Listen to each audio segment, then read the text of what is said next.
Hello, Gaston County. Welcome to episode number 127 of Gaston's Great, a podcast highlighting some of the great things happening in and around Gaston County.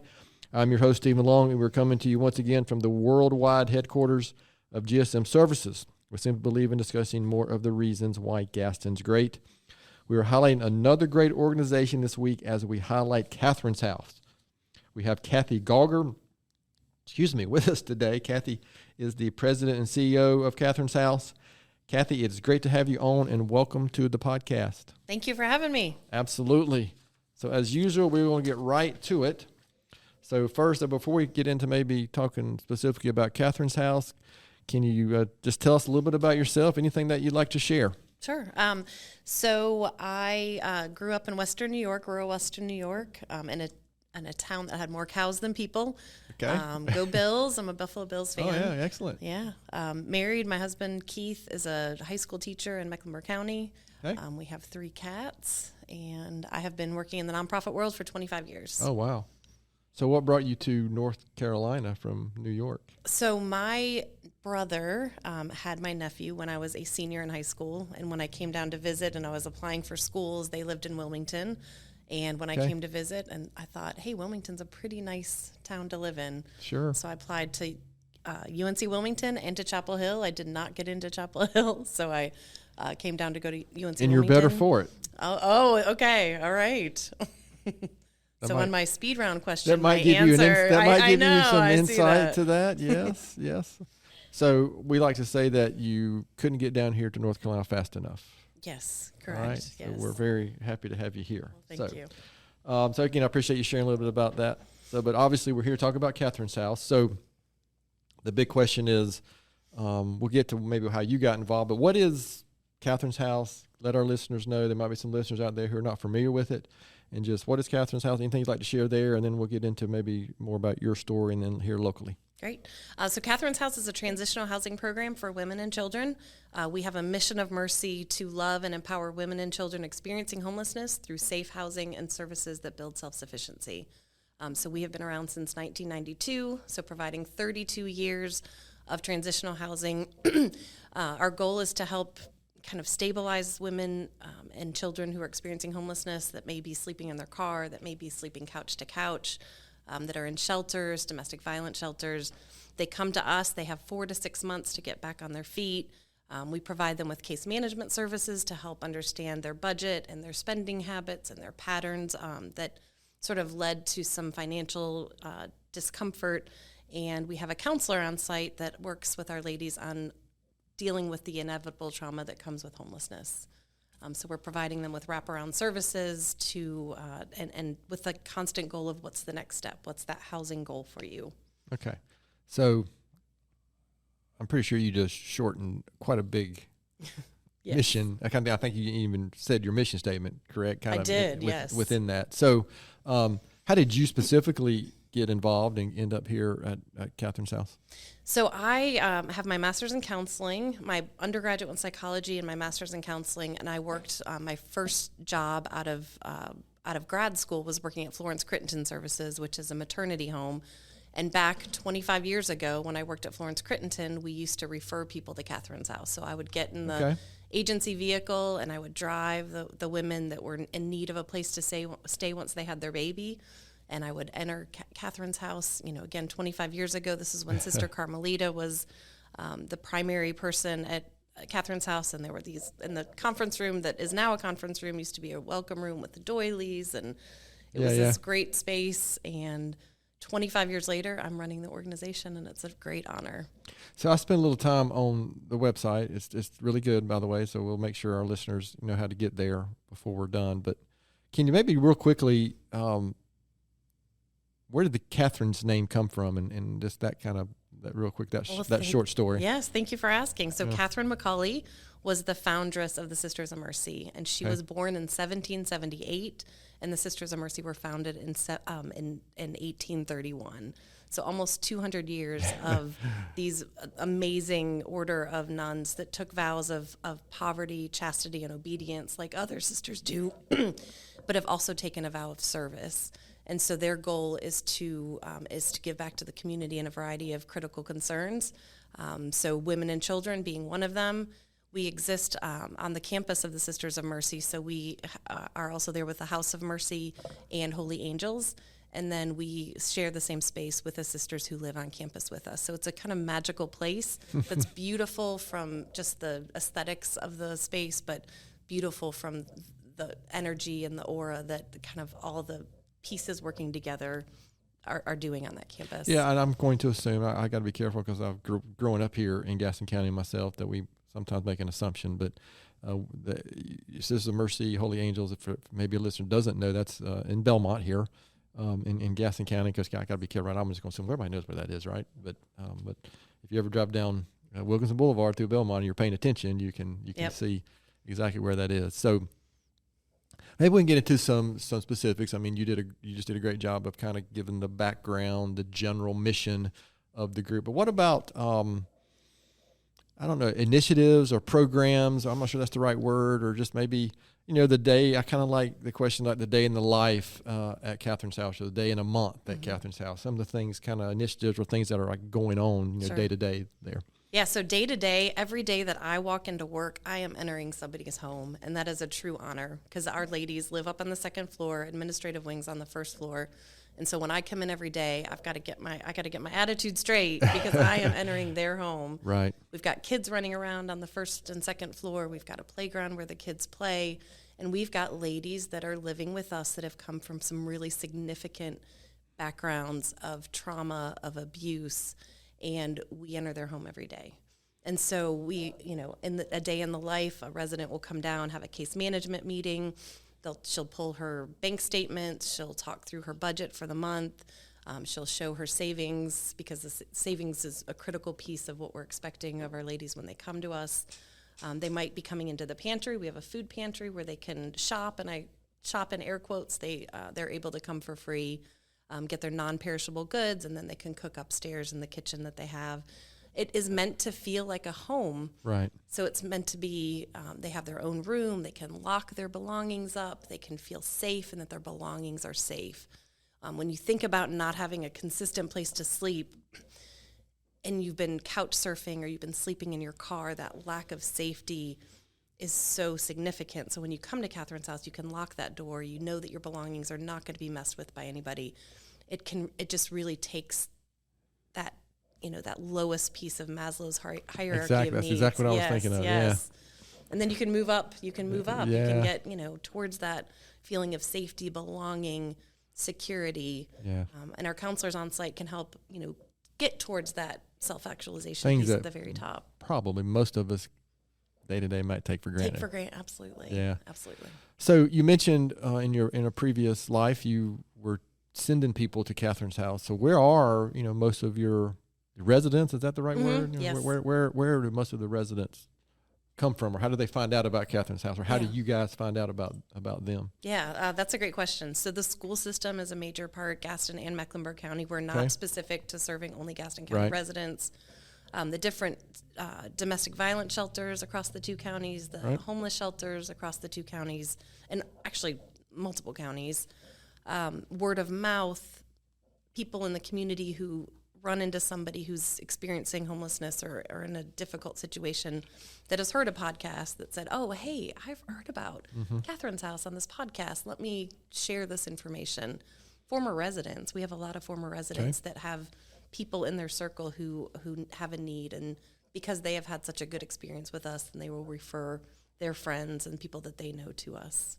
Okay, very good. So this is a question I really like, and obviously I'm not going to ask you to share any specifics, but in your time at Catherine's house, can you think of an example of someone, a family, or something that just really stands out, that a success story that you saw, then that's why we're here, and then something that you think you can share, an anecdotal story maybe about Yeah, that? absolutely. So I've got a couple that I like to share. Okay. One is, so we can serve singles and families. And so I think that's important to note. I had somebody come for a tour the other day who's been in Gaston County for years and had no idea that Catherine's house could serve singles.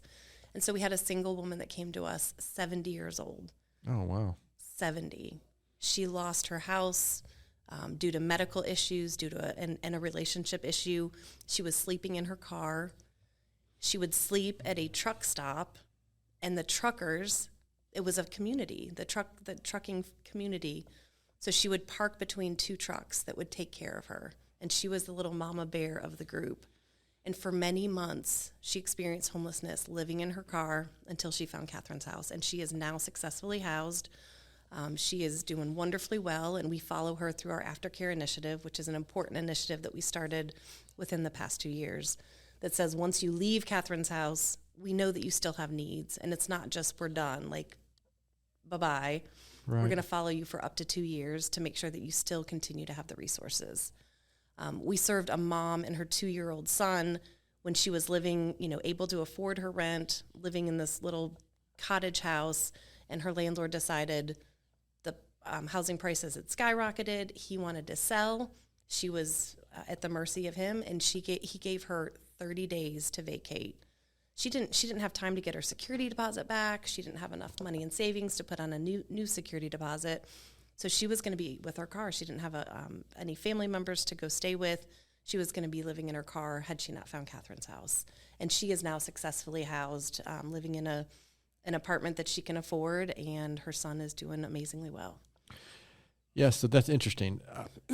Again, my little sheltered life, I guess, the 70-year-old is not what would have come to my imagination. No, it's a changing face of homelessness. It really is. Because when you hear what you were describing, the mission and what you're typically seeing, you just don't think of that. But why not, right? I mean, that the spectrum of individuals that things just occur.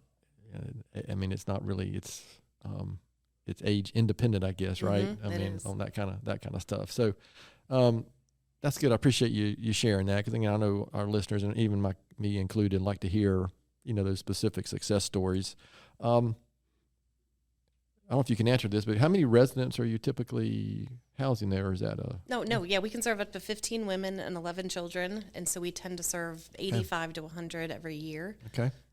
And so we've got 15 individual bedrooms. They're tiny. It's an old dorm, 100-year-old building.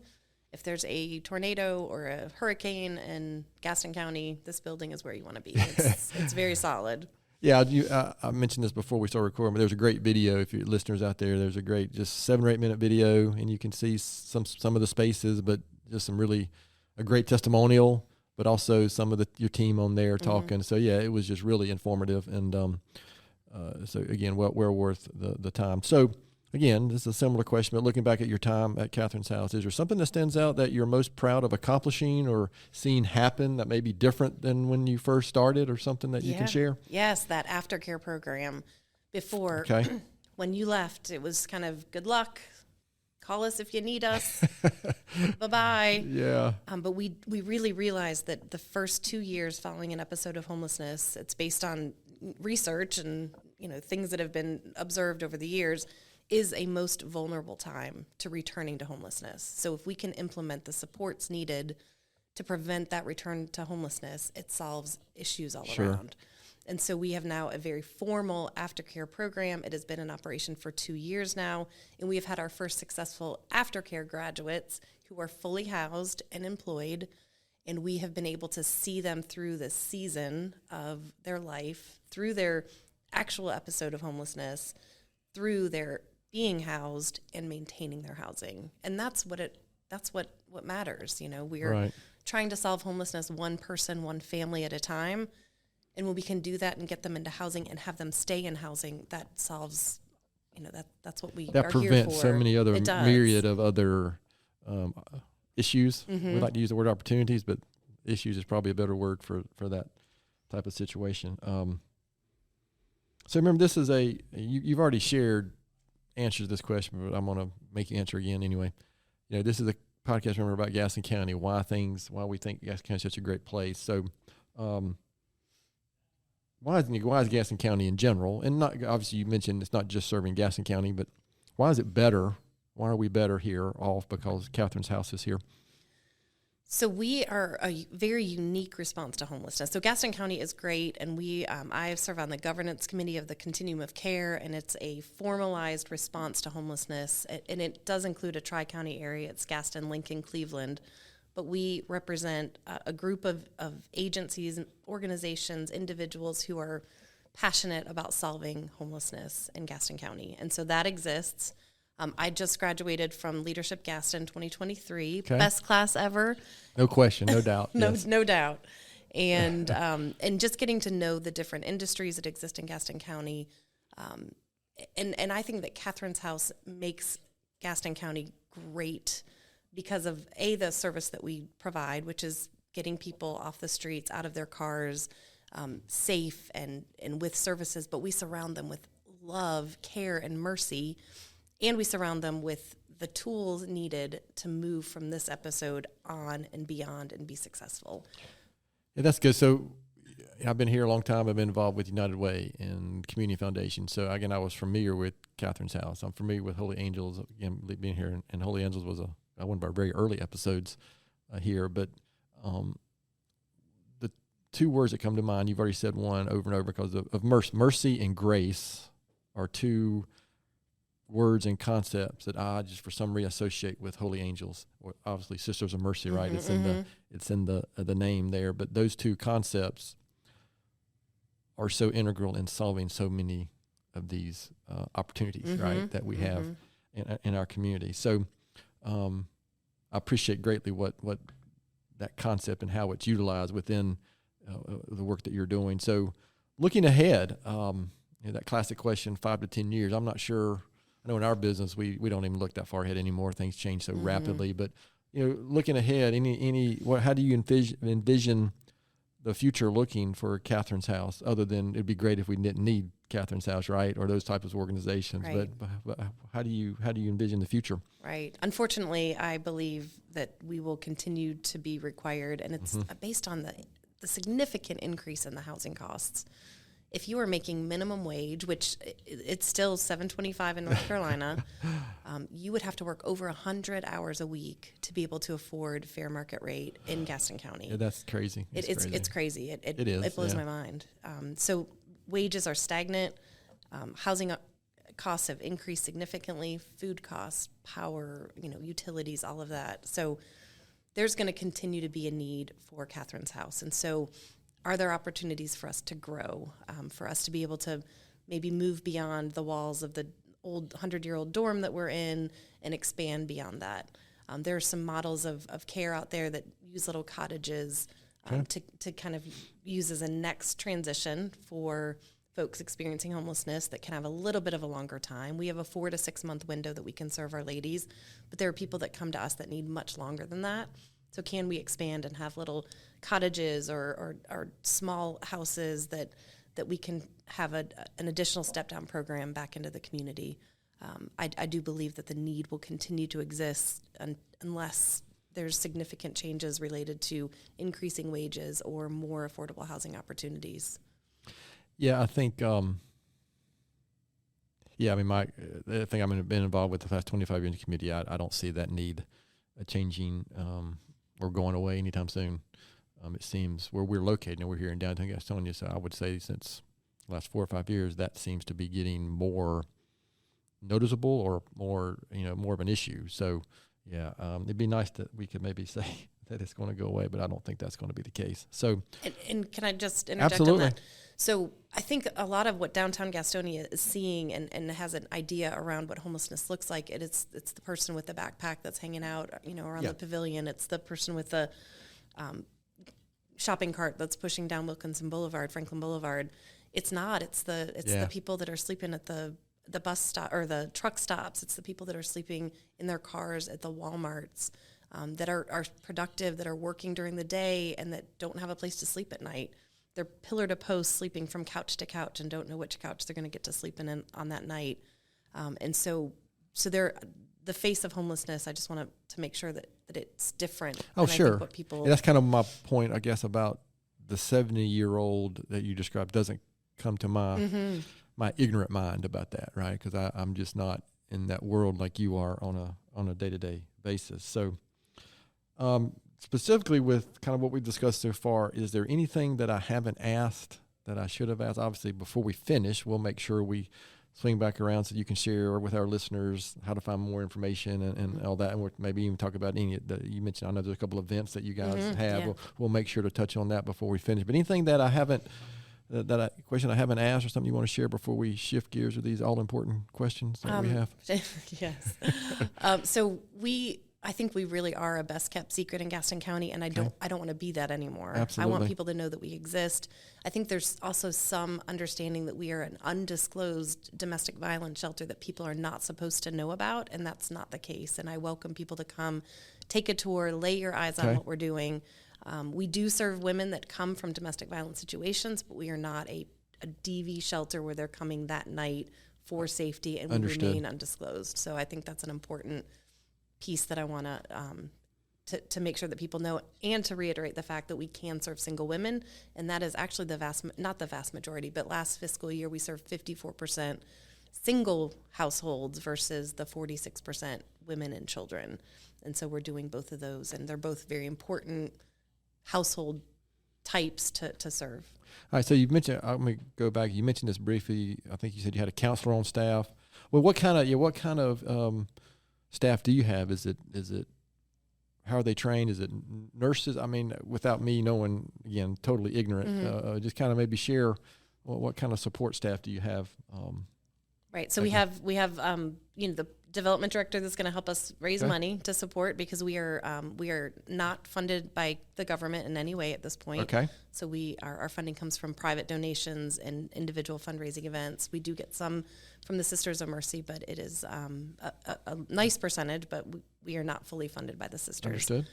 We have a case manager on site who has a master's in psychology, and she is working on the budgeting, the connection with resources piece, and then our clinical director has her master's in counseling, like I do. We're both licensed clinical mental health counselors, and so we've got the kind of the letters to say that we are know what we're doing to help with that trauma piece. That is such a critical piece. And so then we have our support staff that help us with the building and volunteers and facility. And then we've got our HR office manager. Sure. Our staff wear a lot of different hats every day when they come in. And our goal is to provide them, with the services that they need to keep a business running, so we can continue to provide a roof over their head, but do it with care, compassion, and love and mercy and grace. Right. Okay. Well, again, I appreciate that. That was just a question that came to mind that I was trying to throw you off on, because it wasn't on what we shared. So, and then and we're fully staffed 24/7. So we have an overnight staff that stays, and then weekend staff that I think I saw there. that something listed about that on the website. Yeah. I mean, I guess you would almost you'd have to be, right? I guess. Yeah. Oh, yeah. So again, I appreciate you sharing that, Kathy. So again, like I said, we'll swing back to make sure we finish off with anything and everything about how to find more information out. And we'll talk about the events and fundraising, anything that you do there. But we do have these, and this is a podcast about Gaston County, and we do subject our guests to these, what we call the Gaston County speed round of questions. And I'd normally come up with a name for it. So this is going to be the UNC Wilmington speed round of questions. Okay. All right. And I'm going to assume that do you live in Mecklenburg County? I do.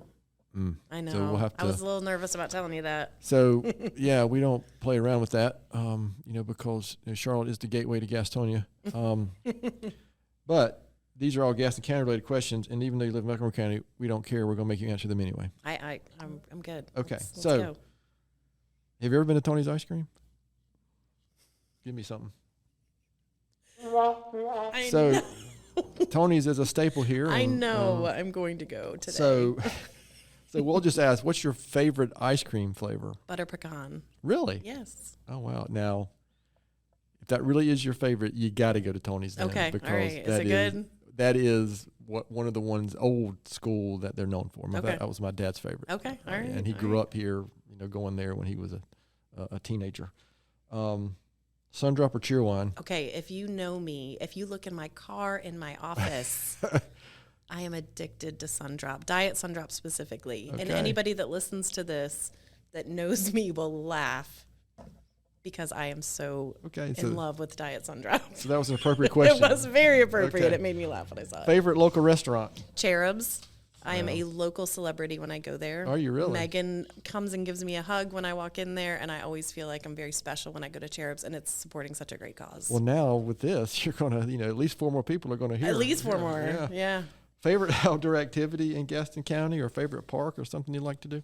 So Goat Island, my That's best great. friend Brandy lived here for a while, and she has a giant dog named Nala, which is a Rottweiler, and we would take Nala to Goat Island and walk around. It's got a great feel. It's a cool little space. It really is. It really is a cool little space. All right, so we prefaced this maybe already, and I might throw in, it's not the only answers, but so we'll say UNC Duke, NC State, or UNC Wilmington.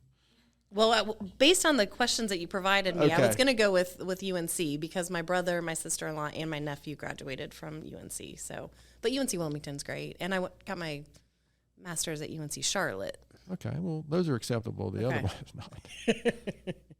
I mean, I don't. Well, who's your team? I should know this. NC State. Okay. Oh, okay. In fact, I have a daughter graduating Friday from Forest View High School here, and she's getting ready to go to West Raleigh to the.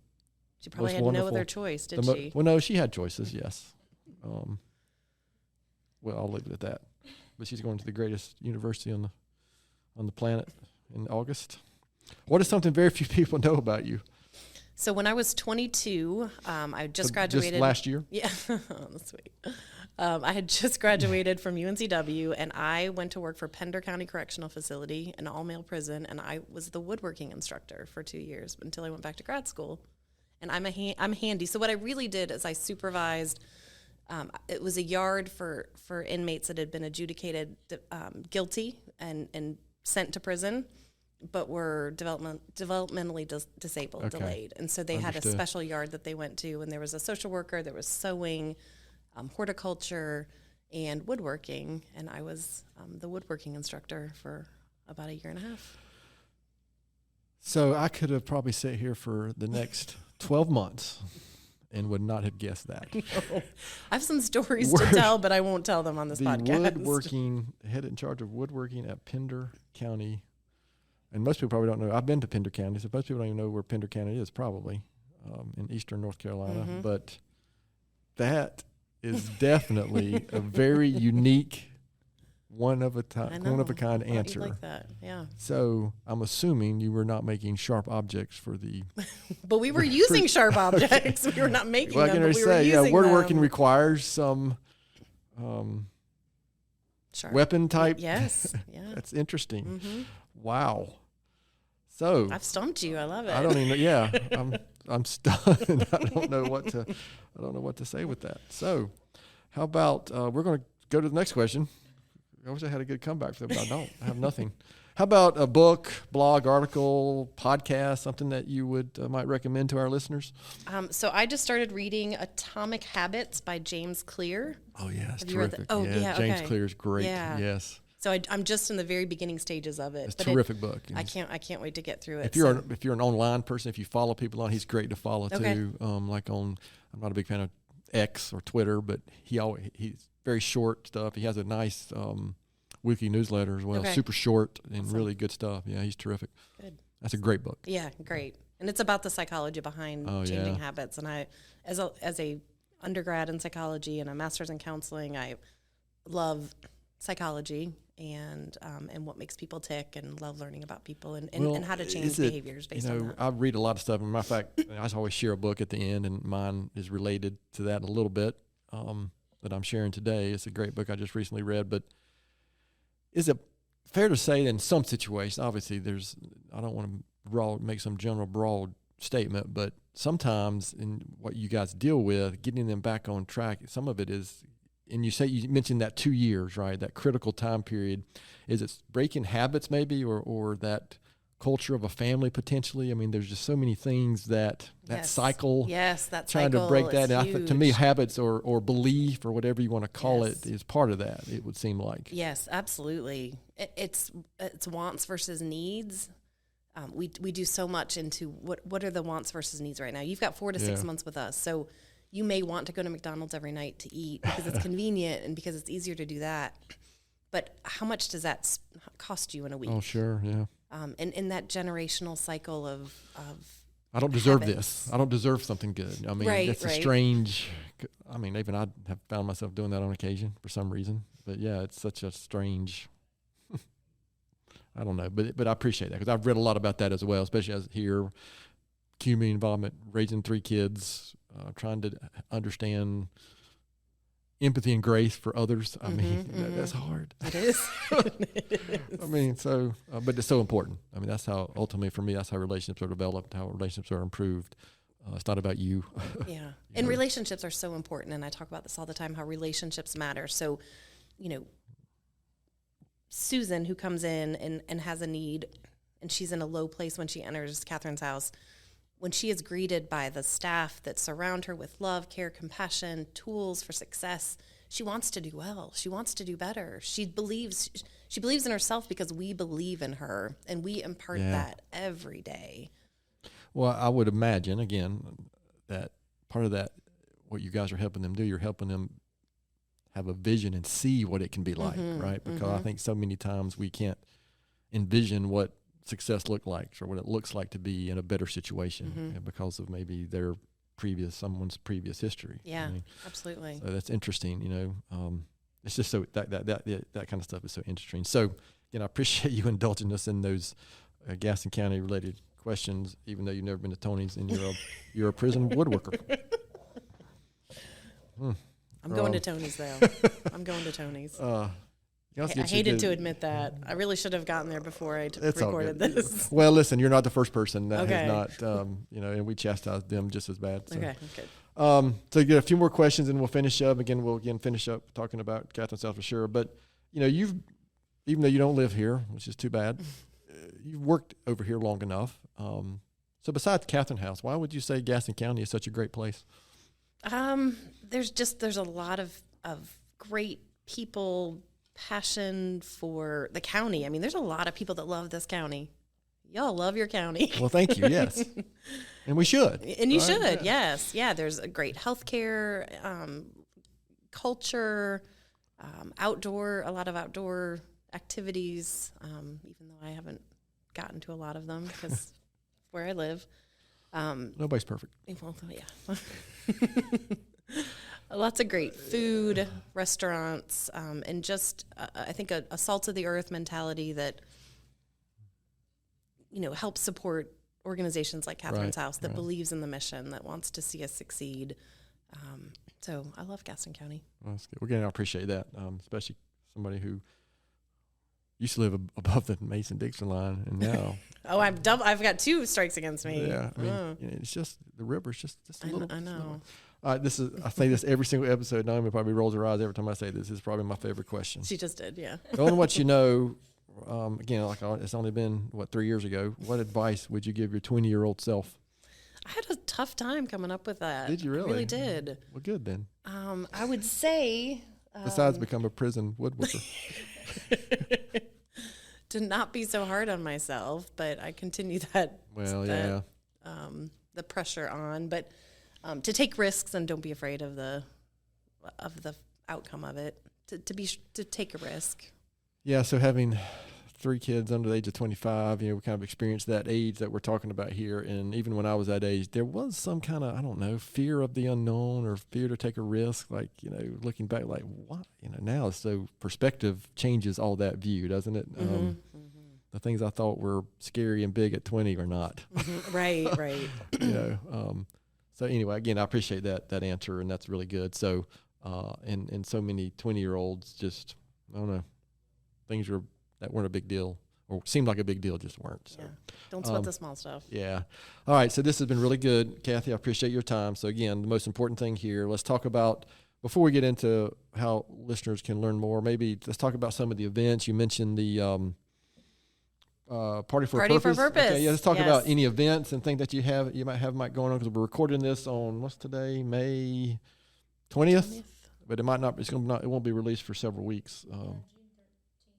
Okay, so a little under a month we'll be releasing this. So don't talk about anything that's going to happen between now and then, because it makes me look like I don't know what I'm talking about. But gotcha. Just kidding. September 27th, so we're good. We're good on timing. September 27th And to the bourbon drinkers out there, we have a bottle of Pappy Van Winkle. Apparently, that's a big deal. Okay, I've heard of it, but that's going to be much of an aficionado. It's going to be auctioned off as part of our silent auction. But I will enjoy an old fashioned every now and then. So, but Pappy is like it's some big deal. Some big deal. Okay, apparently that's what I hear. Oh, cool. So we've got a bottle of Pappy, and we're going to have a lot of silent auction items. It's a fun party at Daniel Stowe Botanical Gardens, and it's a great way to come together, celebrate the work that we're doing, and to have a party and have a good time. Right. We're also raffling off a car, and so one of our major fundraising events is we go to the several of the 20 plus of the Catholic parishes throughout the Charlotte Diocese, and we go to a weekend full of masses. We just did one this weekend up in Hickory, and we sell raffle tickets to win a brand new Honda HR-V. So it's a labor of love, and we get around, from Morganton to Hickory, Charlotte, Asheville, Hendersonville, Winston-Salem to the Charlotte Diocese to sell tickets to get the word out about Catherine's House, but to also give an opportunity to win a vehicle. Our winners last year were 70 and 74 years old. Okay. And they were so excited to get that new car because they were able to give their car to their granddaughter. Their granddaughter had been in Germany with her parents for several years. And when she came back over, they were really happy to be able to get her a car. And so them winning the car, let them give their old car to their granddaughter. So how does that work? Is you sell enough raffles to buy the car, or does somebody help? Is there a dealership that helps with that? Or? Yeah, so we are able to get it at cost, which is great. Okay. And good. We welcome a free car if anybody's out there this round. Well, I'll almost pause before I ask. Am I getting ready to step in it? But no, I'm not afraid to ask a dumb question. So any other events that you have throughout the year, or is that pretty much the main fundraisers that you guys do? Okay. Yeah, those are our two signature events. And then we, of course, accept, donations. Sure. We write grants, so we do a lot of grant writing. Okay. And it kind of fits a sweet spot of working, grants that want to work towards ending homelessness. And so grant writing is an important part of that.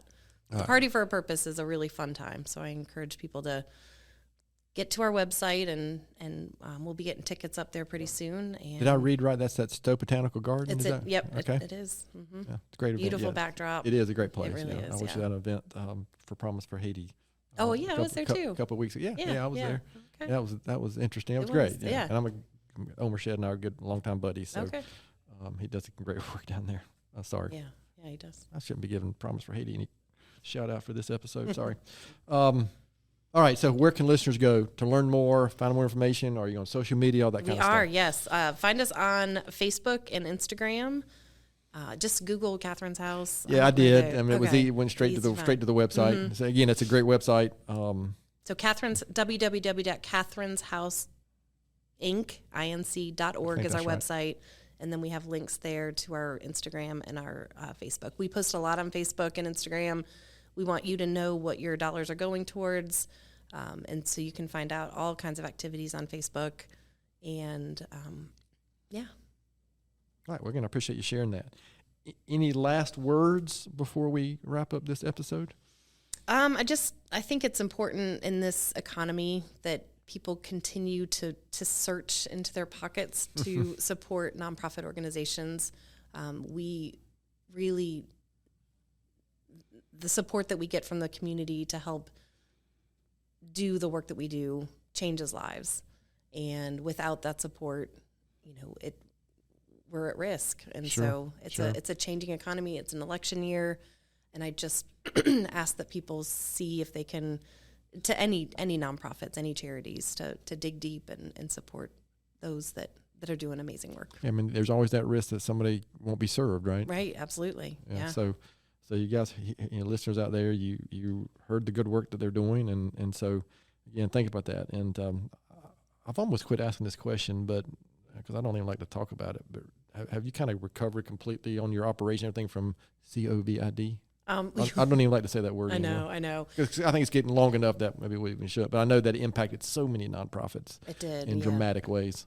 So we actually we fared well through COVID. Okay, good. Believe it or not. So we were able to get some support from the ERC, from PPP loan and employee retention credit, ERC. We stayed open. We did not close our doors. We stayed open. We had a couple of outbreaks within the Sure. doors, which to be expected, but we handled it well. And so, yeah, we fared okay. We're good. Listen, I appreciate that. I appreciate your time, and I appreciate the work that you and your team are doing for not just our area, but a broader area as well. So, as usual, I'm going to finish up with my own book recommendation and kind of quote and thought for the week. And my book is it might be getting close to be considered a classic, even though it's really not that old. It's called Mindset by Carol Dweck, Dweck. So if you like Atomic Habits and your background, I would encourage you to read Mindset if Great. you've never. Yeah, no, I mean, it's one of those you read. I'm like, yeah, that's me. Yep, that's me. I need to do better. That's me. But it's just, what's a growth mindset versus the negative mindset kind of, and yeah, I might struggle with that occasionally. So my quote or thought for the week is similar. I've been reading a lot of John Maxwell lately. You probably, if you listen to this podcast, you've heard me recommend a couple of his books. But John Maxwell said, "Change is inevitable. Growth is optional."